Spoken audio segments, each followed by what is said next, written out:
really enjoy I really enjoy this portion of what we do. We get a bunch of tickets and they companies asking, "Hey, I want to have a conversation about this regarding this niche environment with our patients." We take that time and teach the that advocacy is all ties into one. Teach that advocacy for patients or other people in corporate climates who just need that extra escalation of how do I start the conversation? As long as you're having a conversation, you cannot silence us. We are one of nine. So we are one of nine. Every single nine is a niche environment. You have Black, you have your Black health equity groups. Ours is the LGBTQI, and then you also have the Indian reservation um, networks. We're all sisters. We all collaborate, and we just service a niche background. Okay, I'm going to hand it over to Liliana. Give us a little bit of history and why Pride matters. Right. Thank you very much, Shyla, for that great introduction. So we're gonna be getting right into it. And why do we celebrate Pride?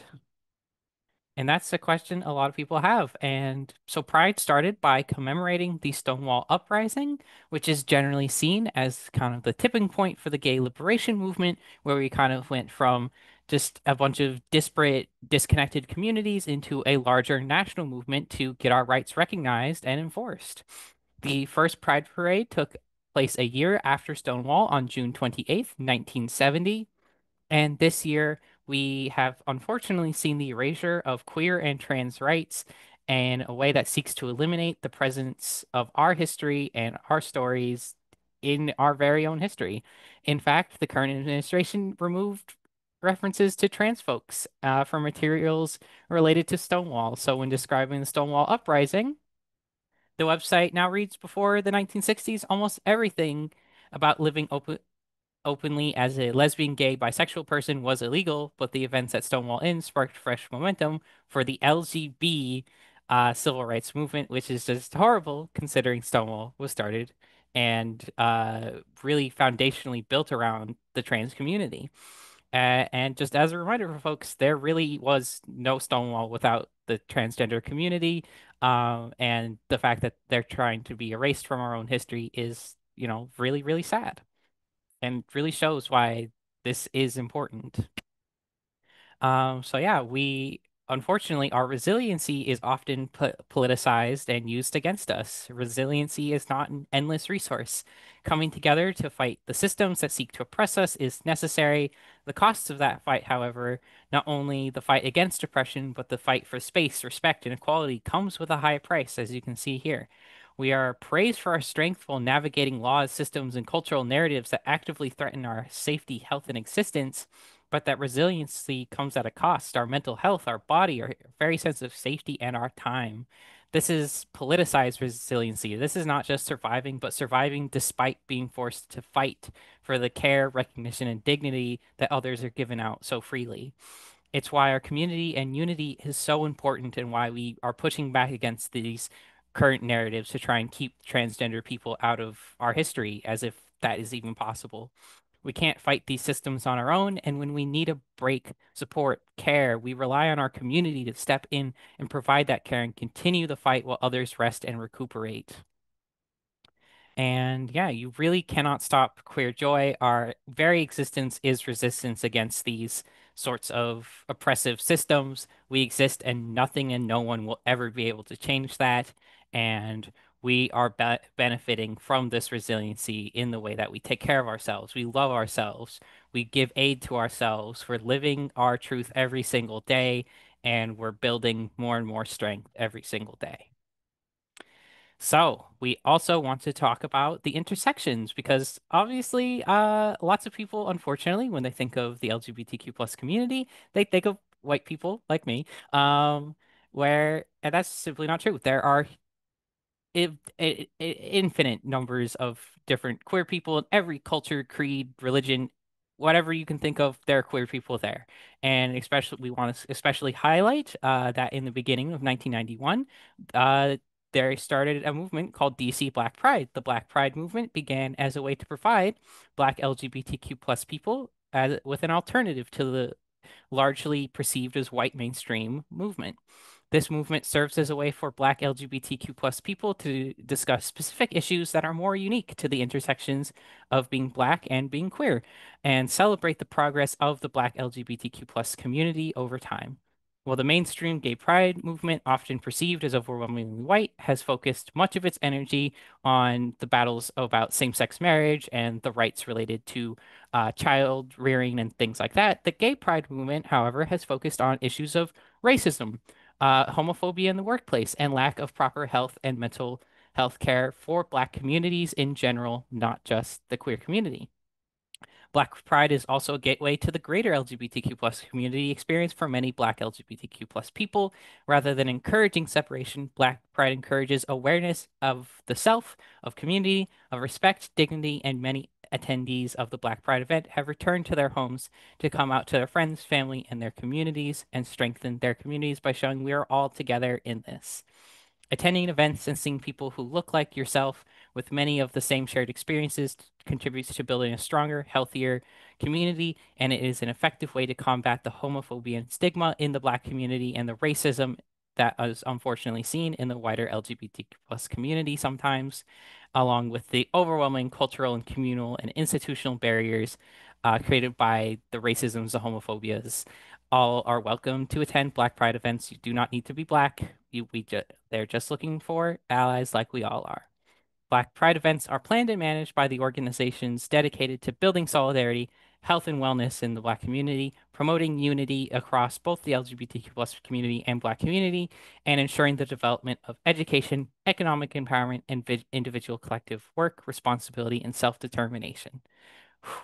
Big mouthful there. So, uh, you probably are now wondering, how do I get involved? That sounds awesome. So pretty simple. You're gonna probably gonna go into Google or your search engine of choice if you are like 5% of people who use Bing or something. I think some people still use Ask Jeeves as well.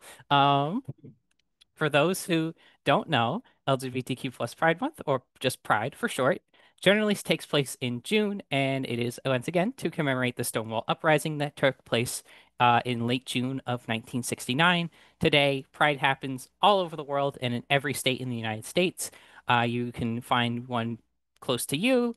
Most states will have multiple events, usually located in larger cities, but they also don't ignore the smaller celebrations that might be happening in your local communities because those are often more accessible. I know that New York City Pride is very big, it's very popular, but that is a huge crowd. And if you aren't a fan of huge crowds, there is still a place for Pride for you.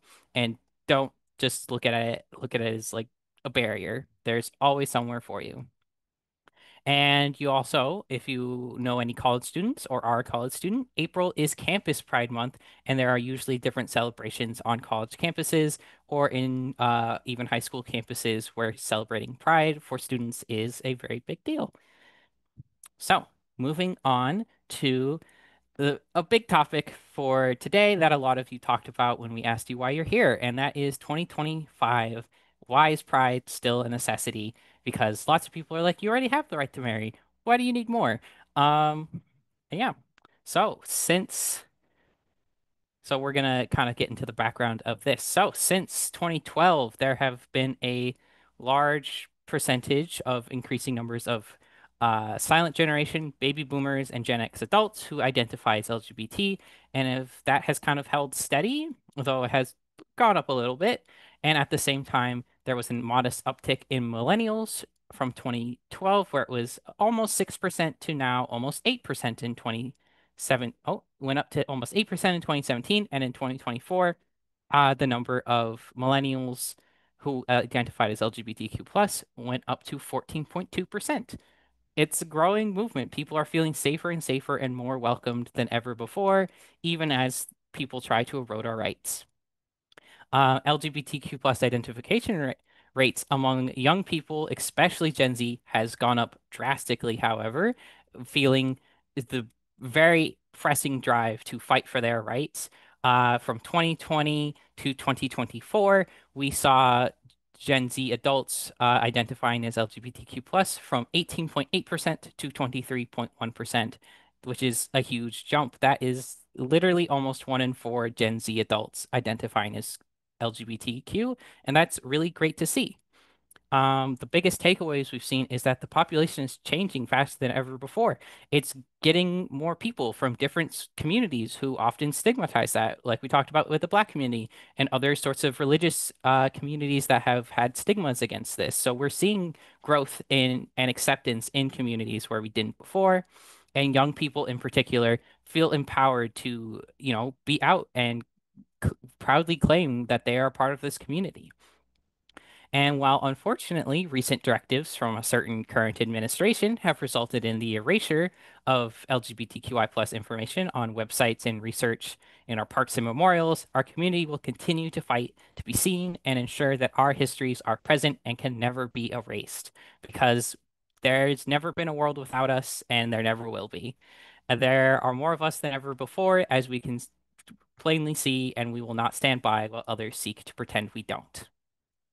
So, unfortunately, this is why we have to celebrate Pride. 2025 is seeing a record number of anti-LGBTQI plus bills being introduced, more than the last 4 years put together. There are 577 bills so far as of April 22nd. These bills are targeting our civil rights and our access to healthcare, our ability to just play non-competitive sports, our ability to participate in cultural events and celebrations. They want to erase us from public life.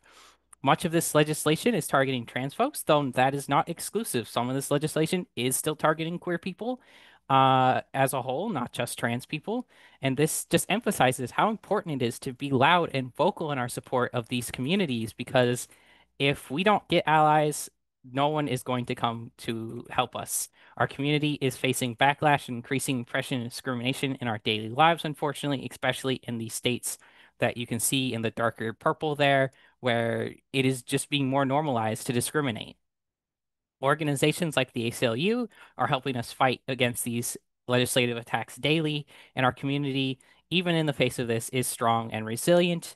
And by helping show you can help by showing up for Pride and finding ways to engage in our community and help us out because this is overwhelming. So, for your consideration and framing of Pride for this year.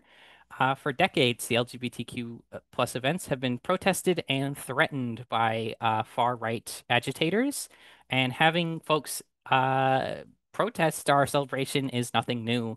Moral panics about LGBTQ people have been occurring for decades and stretch back to the 1970s and 1960s when anti-LGBTQ activist Anita Bryant campaigned with the slogan "Save Our Children" and demanded a repeal of the anti-discrimination ordinance in Florida in the 1970s that tried to protect the LGBTQ plus community. Most contemporary Pride organizers have had safety measures in place for years to prepare for all types of disruptions. And if you need more information, Equality Texas has a plan that it calls the Pride Safety Kit, and it will be distributing those to every Pride event in Texas and its network this year. So if you are interested, you can definitely reach out to them and they will help you understand what goes into planning these events and making sure they stay safe. Offering to meet with orgs and community members in less public spaces is always an option. Building out our resources that are less queer forward, but queer inclusive. So, it's not just about our community, it's about how we are part of a wider community and we want everyone in it and we want everyone coming together. We want you to stay informed about what's going on in the world, which sucks right now, and helping educate your friends, family, church members, folks you just kind of come into contact with on a regular basis. Spread the awareness, and be an ally where you don't see any queer folks in the room. You should stick up for them when someone else is trying to tear us down. Volunteering your time at queer orgs is a classic way to help. Building relationships with young queer folks and queer community centers also really helps because those places often lack a lot of resources. So being able to provide even a little bit of support or a little bit of resources can really go a long way. And if all else fails, we always like money donations. I don't think anyone here would be too mad if your org got a donation. All right. So yeah, we want to now talk about engaging for Pride. Pride is an opportunity for your departments to engage with LGBTQ plus community and demonstrate that your program is safe and welcoming and inclusive for the LGBTQ plus community. And even if it's not targeted specifically for us, letting us know that this is going to be a safe space for us, that we're not going to face discrimination, that you're not gonna be selling us out to any uh regime or anything like that is really, really welcome. And it's really important right now when people don't really know who they can trust. It's also a great way to combat the tobacco industry marketing by helping provide communities that are not sponsored by giant corporations that have an agenda to push, like alcohol and tobacco communities that often in the past have sponsored Pride events so that they can advertise their products.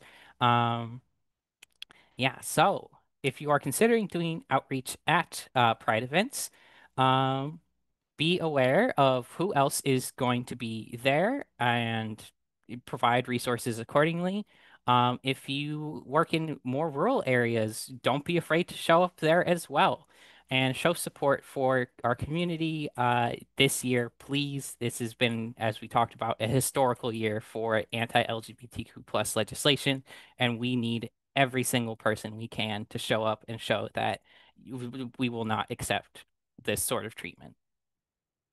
So, we're going to talk a little bit more about corporations. So, you may note that many corporations are facing pressure to distance themselves from our community this year, especially in the wake of the previous election and certain policies being enacted. But now is not the time to bend the knee to these sorts of threats. Now is the time to stand in solidarity and not pull back your support.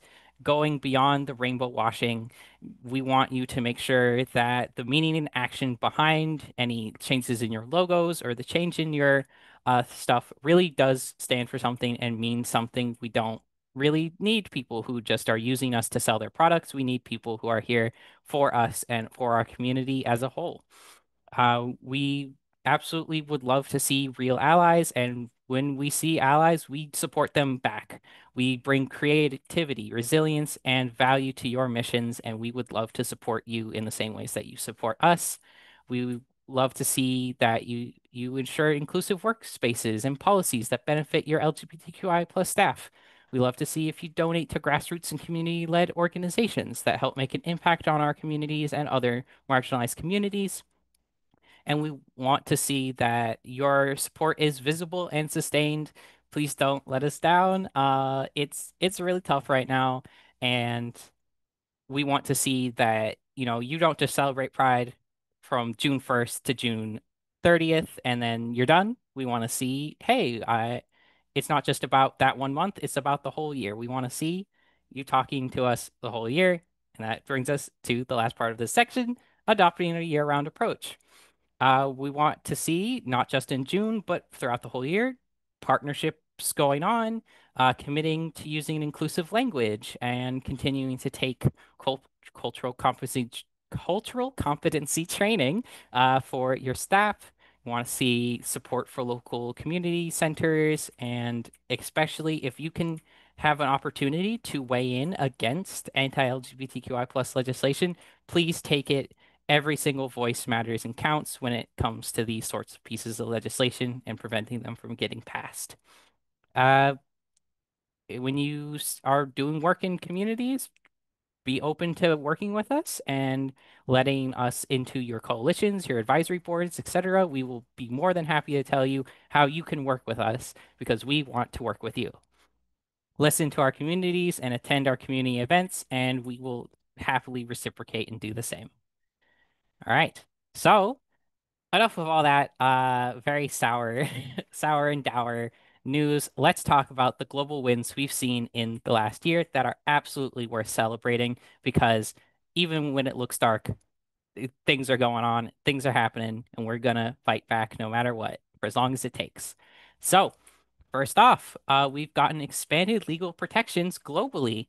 We've seen a great growth in LGBTQ plus rights around the world in the last year, showing that acceptance is growing, even if in some places it feels like it is going backwards.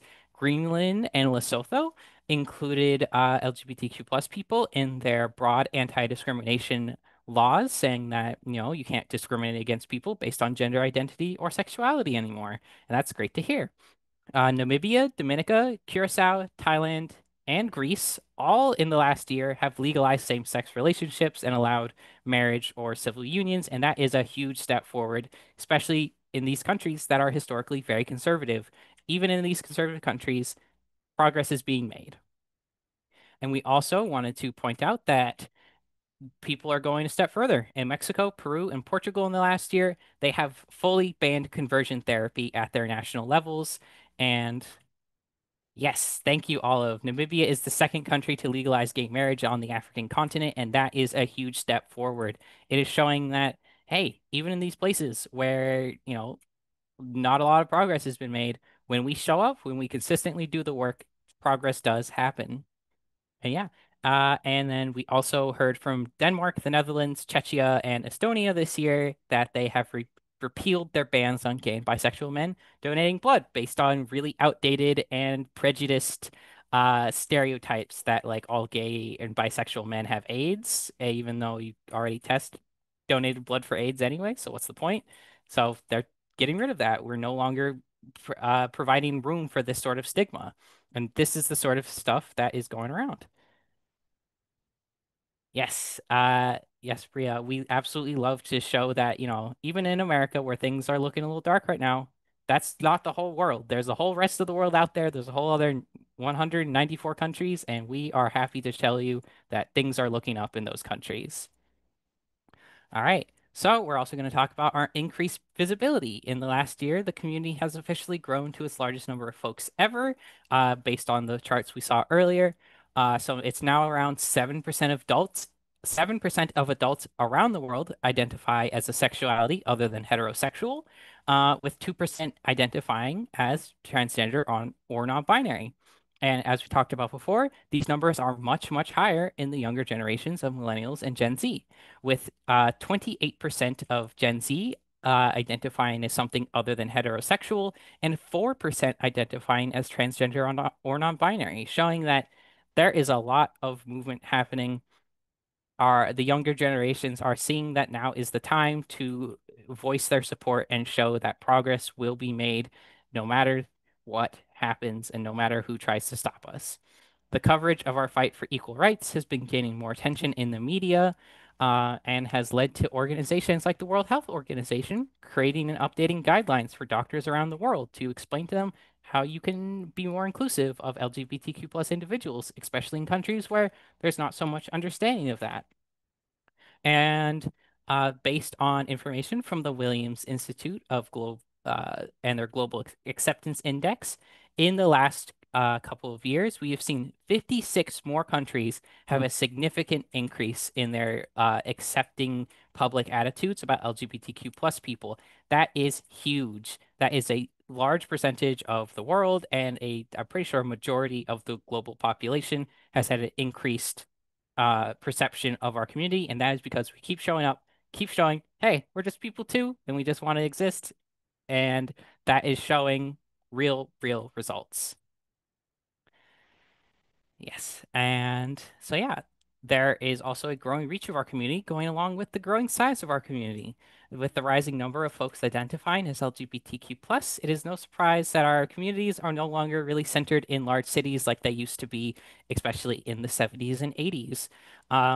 Hybrid and rural pride events are becoming increasingly common, and in 2024, the highest number of rural pride celebrations ever were held around the US, with the highest attendance rates thanks to that hybrid participation, showing that, hey, when you give people the tools to access these events, they show up.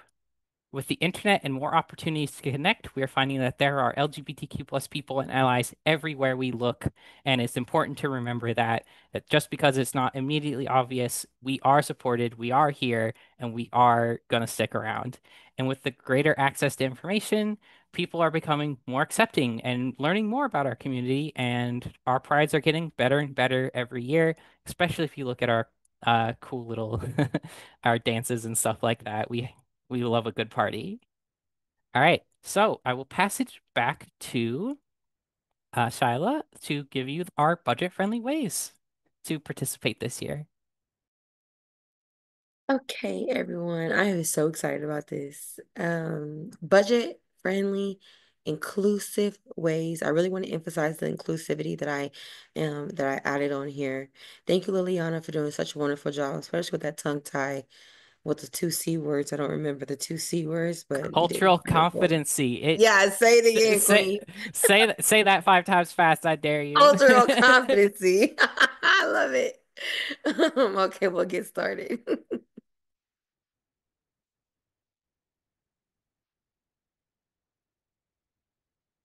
Okay, so one event that I think is awesome for anyone in your family, no matter the circumstances, I think host teachings at libraries or community centers is awesome.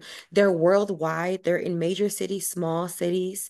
They have one in Toronto where they have drag queens come in full on drag and read to our babies, the children in our communities, and it really just sheds light on the inclusivity of everything queer. And it takes away the overt sexuality notation that is painted on us for us being open and proud about the way we dress, who we date, who we choose to love. And it takes away that and shows the forwardism of sexuality not being sexual. Our sexual orientation does not define or make us ostracized from social gatherings of being around family. We're just as family oriented as any community. So I really want to shed light on these public spaces that are free and inclusive for all ages, for all journeys of life, and you can sign up to be a part of them. They have safe space training for all ages as well. Go in there, you can get the history workshops at the Brooklyn Library, for instance. They show you history. They give you safe spaces for working environments. Toronto, if you're ever visiting Canada, they have a public library that is alliance to our community as well. And we'll continue. The chalk art campaigns is an awesome, vibrant visual addition for our visual learners and thrill seekers like myself. If I didn't see it, it didn't happen. Those chalk art campaigns allows people to walk all over the world and be affirmed that the way they love and who they love is wonderful and is supported by all our allies that are in and out of the community. And awesome Pinterest, if you need help with those creative ideas, get your children involved, get the children at your church involved, children your the teenagers involved. Hey, let's see who can make the best art. Hallwell, Michigan is doing a wonderful way of doing that. The Love Chalk Project is nationwide, so no matter where you are in the world with us, you can still contribute to the campaign and contribute to your environment and community. And if you need those wonderful ideas, Pinterest has featured a section just for Pride Chalk art. And here are some illustrations to the right that give us such a wonderful visual of what I could create to show and affirm the love that I have for my community. And it's free. I don't care about your budget. It's free. Okay, in those virtual support groups, webinars, and film screenings. A lot of our other a lot of people can't say that they've seen their inspiration in a movie. Well, the Vantage Circle, the Recording Academy, and the GLAD Academy gets major big name artists on screen. They highlight those small films that are made for us and by us in our community, and it's all for free. You can join virtually. If you're not a person that likes to leave the house, that is okay. You can still step foot and celebrate Pride and be happy, whether you're not in the community. Celebrate and join as an ally. Support those artists who are known and wear the pride of our flag so loud. Support them. And you can do that with joining any of these organizations. GLAD, they do a wonderful, they got They got Lady Gaga on last year. I don't know who they're going to get this year. They haven't set the lineup, but that just gives you that inspiration. You could be getting ready for Pride in one of your events at a local, and you could be celebrating with GLAAD or the Recording Academy. Join these groups, get acclimated to what is virtually with us because we do not know what legally we can and cannot do for so long, but they cannot take away our virtual access to the computers and being able to go back and see Lady Gaga's performance celebrating pride and love. And now I am so excited. We're going to have TJ tell us the resources of travel for our community. Here is TJ, everyone. Hi, everyone. Thank you so much for having me. My name is TJ Chernick. My pronouns are he, him, and I am the Director of Partner Engagement for the IGLTA Foundation. That is the philanthropic arm of the International LGBTQ plus Travel Association. I'm honored to be here today. Quick housekeeping note, if you hear me say LGBTQ plus or LGBT, please know that I'm referencing the 2S LGBTQIA plus community as a whole. I just might shorthand it a little bit. So please know that.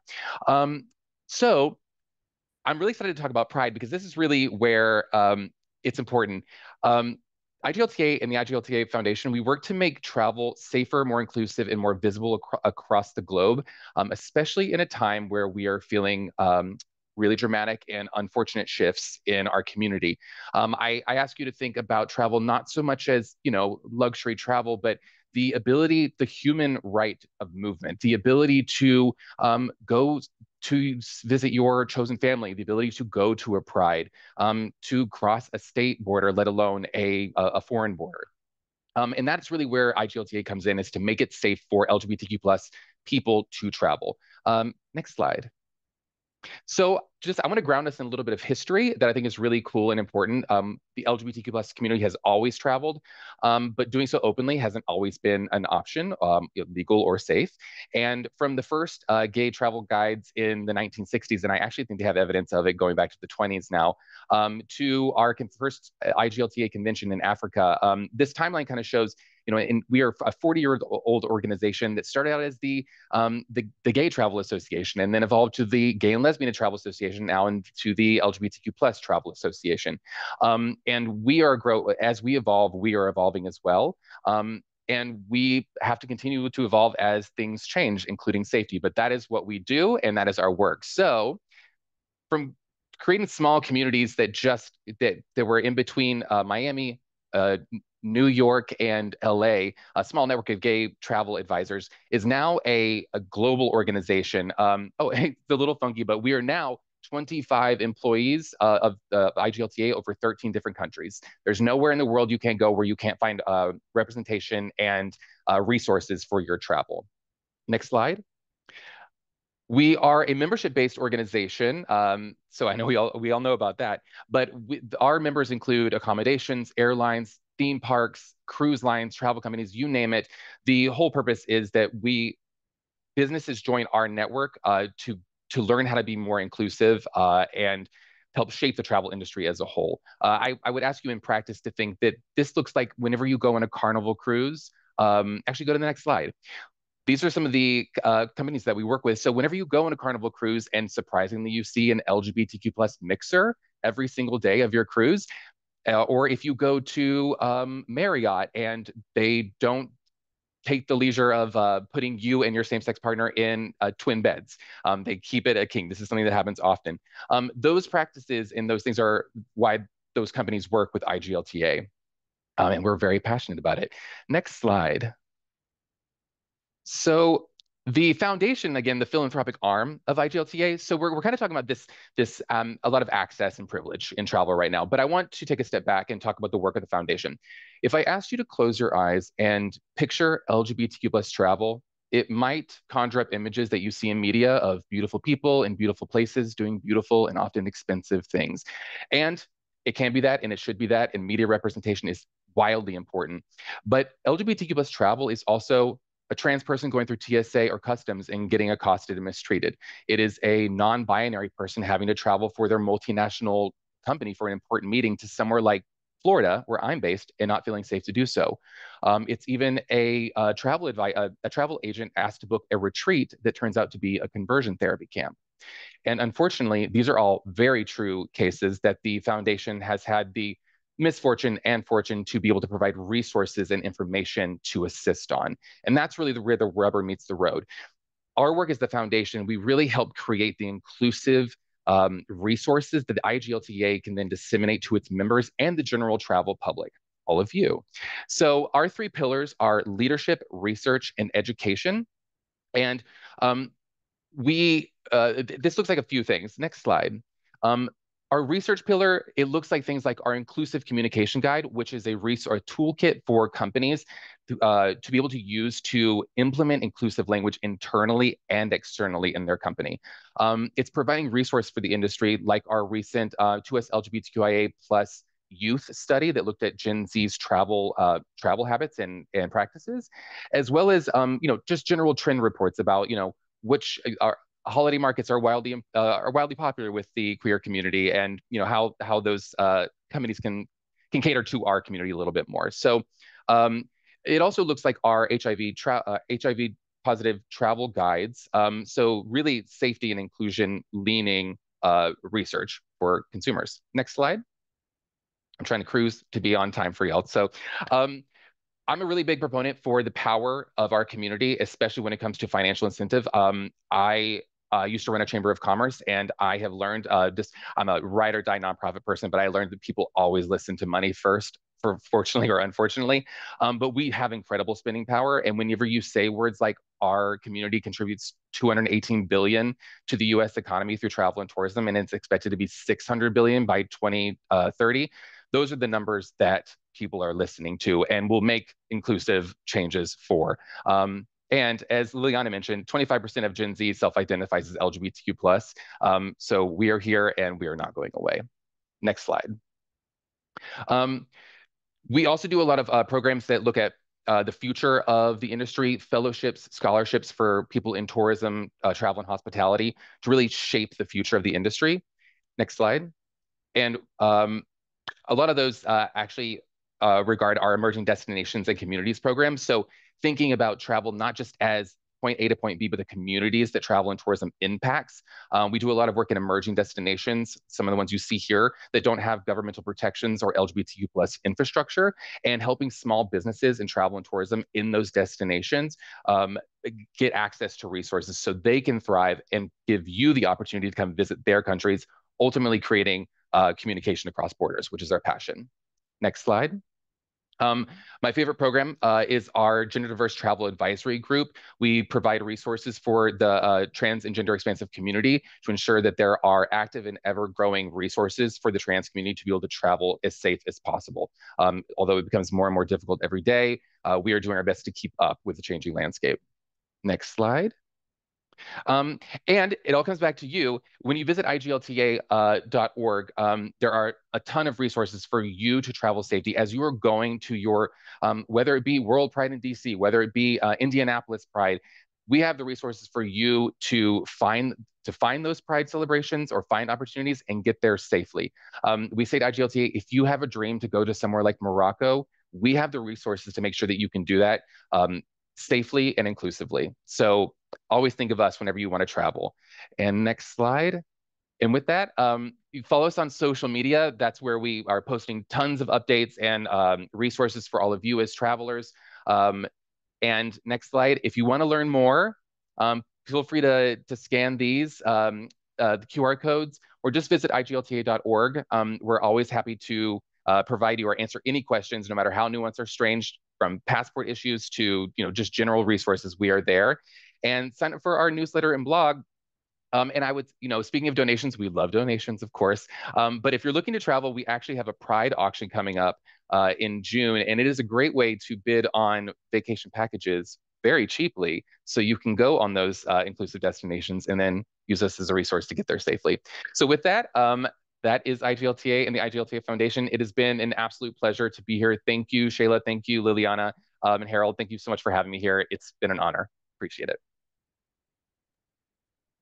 Thank you so much, TJ. That was wonderful. Thank you. There's so many things that are for us and made by us that we just don't even know are accessible. So I really appreciate that you took the time out to broadcast your wonderful foundation. Now we're on to Fort Wayne Pride. This is an influential pride because it's one of the most major tobacco, biggest growing tobacco-free pride. If you don't want to be around cigarette smoke and you have health implications not allowing you to be around cigarette smoke, this is a great idea to look into. And we just want to broadcast how important it is and how it needs to be talked about. To be safe is to be tobacco free. This is how it started. This is what it is now. It's continuing to grow. Um, we are raising awareness. Their job and mission is to raise awareness and educate about commercial tobacco use and secession tabling. I didn't kill it like you, Liliana. Okay, so for instance, at the Fort Wayne Pride for 2015, people would come and they would sign up and they had their outline, their info booths. They were able to gather health link information, posters, tobacco-free wristbands.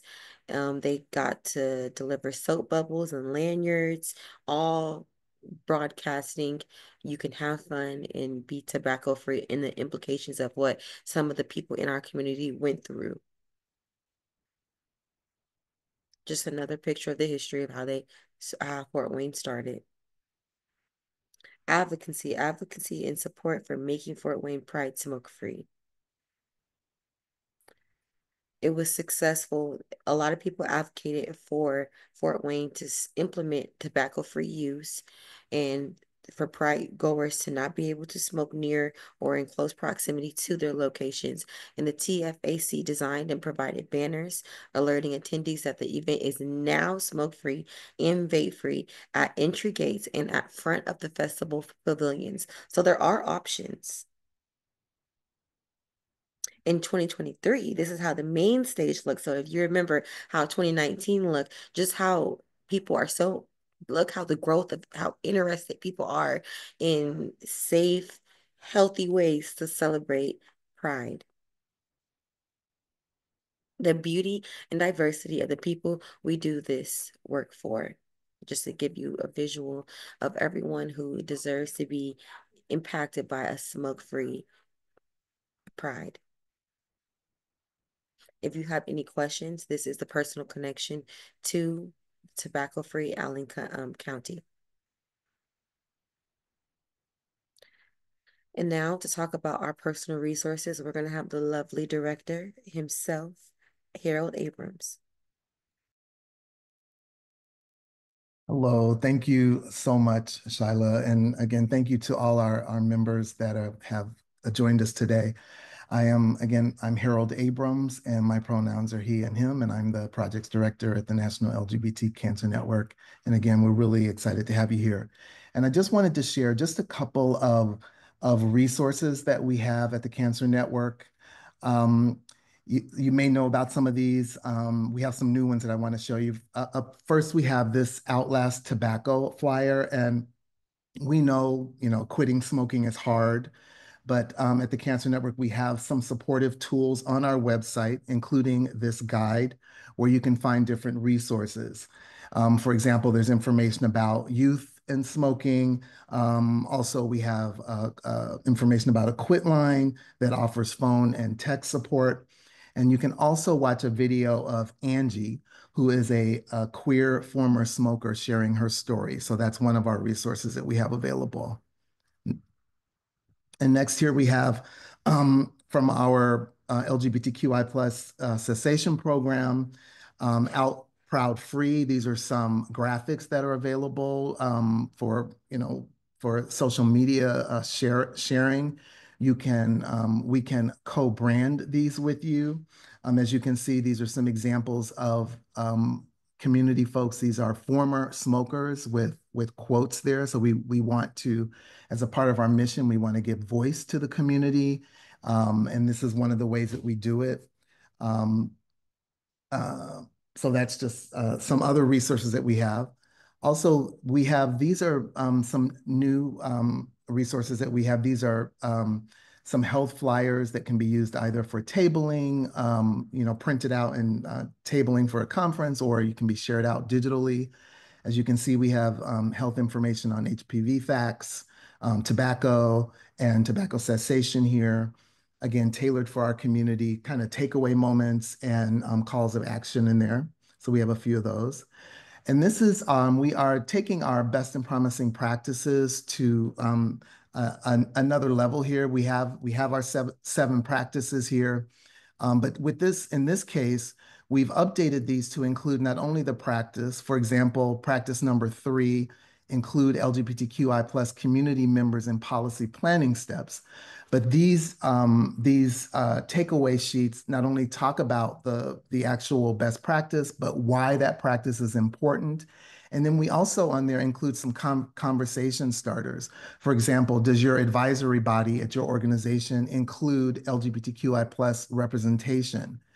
Do you expect the same from grantees? So we really want to kind of take these best and promising practices and give you some idea of how to really utilize them in the work that you do. We also have, these are examples of, we've created shareables out of these best practices as well. And here's some great examples of that. Again, these can be co-branded. And then what else do we have? Thank you. And then also, I just wanted to make sure that we shared with you our technical and our training and technical assistance request form. This is where often providers, education departments, researchers will reach out to us to get our advice, to include us and collaborate and partner on the work that they're doing. Not only do we provide trainings to providers, and also we're doing some programming where we're talking to actually queer folks who are impacted by cancer. So we're creating some programming around that. But we can also, we're reviewing websites for organizations to make sure that it feels inclusive. What kind of language is in there? Does it make it, does your organization feel like a safe space for me want to go to, right? We often start with the web when we're doing our researching a company or an organization. We also review surveys. So we can help out with quite a few things. So that is that request form, and Liliana put that in the chat for everyone. So that's just a couple of resources. Again, thank you for everyone, and I'm going to throw it back to Shyla, who will kind of wrap things up, and we can answer any questions you guys might have. Yes, again, thank you again, Harold, for doing those lovely resources, and thank you for the compliment of those flyers. Our wonderful Shy created them for us. She's wonderful. I wanted to let this opportunity, if you have questions for any of the panelists, myself, Harold, Liliana, TJ, please, this is the time for you guys to ask those, and we can't wait to answer. I'll leave a couple minutes for anyone who does have questions.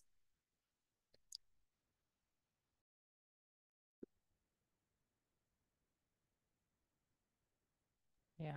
I'm also going to throw in a chat where we have a post-presentation survey form, so you can tell us how we did. If there's anything we can do to improve or make this more relevant to the work you do, we are more than happy to hear about that. I've also thrown that link in the chat. I believe that was like the last QR code, right, Harold?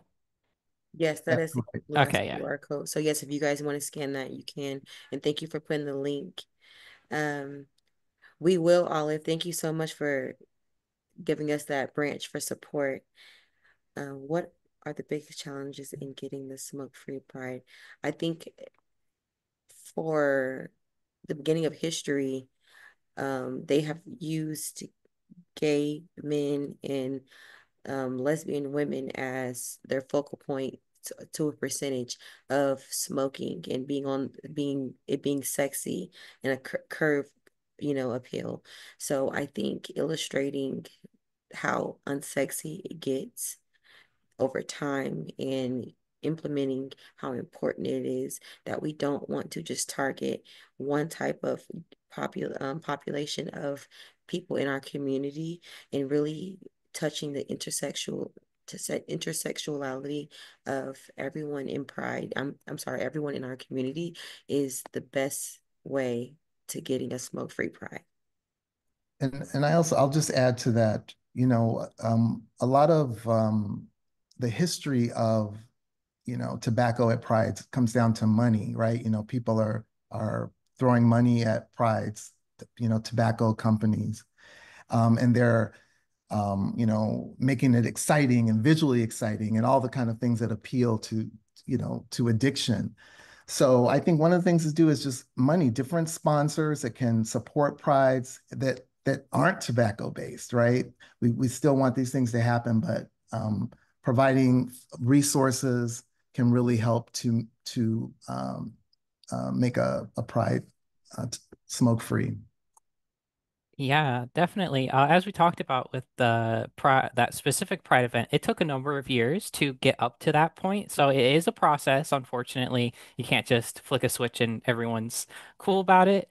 But yeah, working to kind of like work against this narrative that the tobacco industry has created about like, oh, to like Shiloh was saying, oh, tobacco is sexy, tobacco makes you look cool, all this sort of stuff.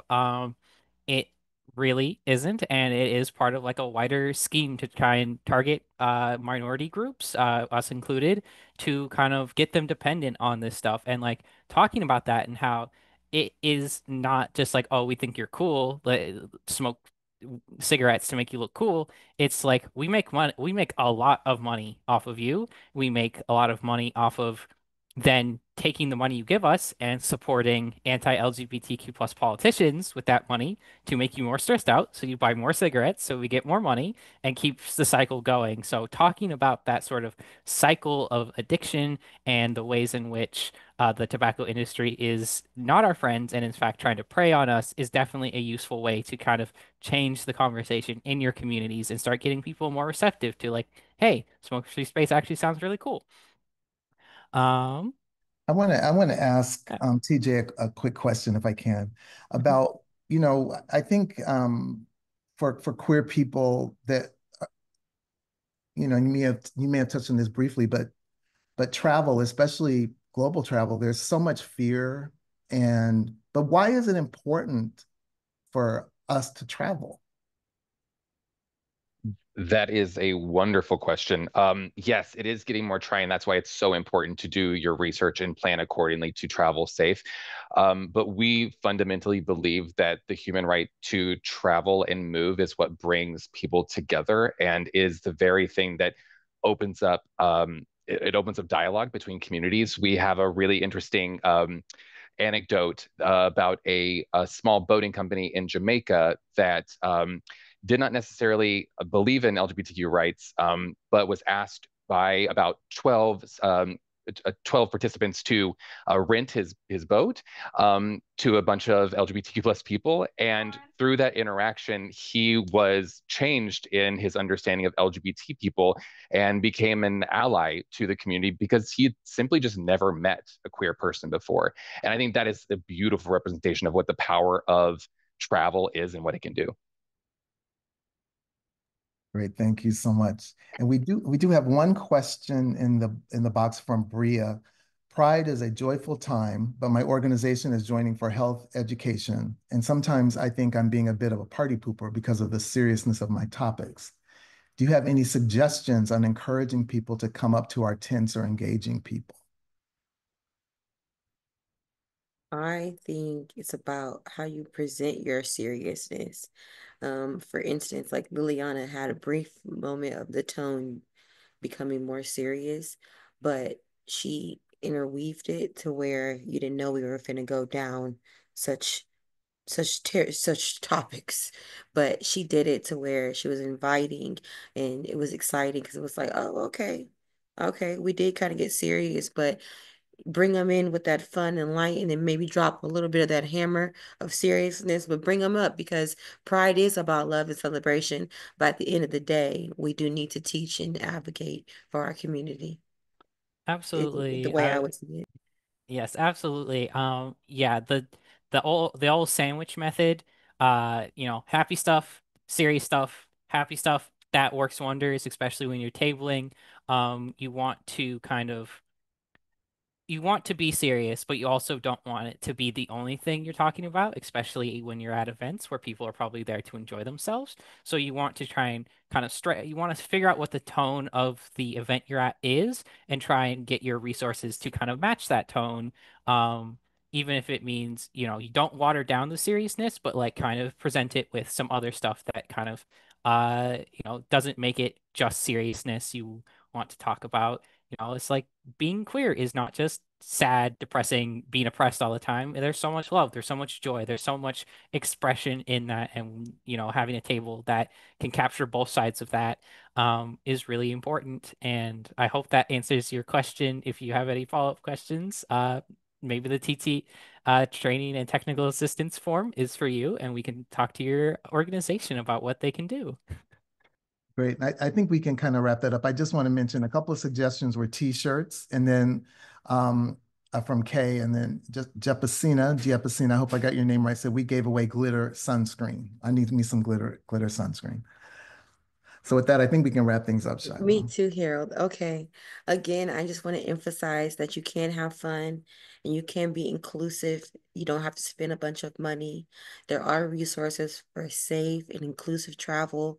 Bring your family, shy away from the norm and try something different and utilize the resources that were provided for you today. Again, if you have any questions, if you want to talk more about glitter sunscreen, please reach out to us. We are always available. Thank you guys so much for coming.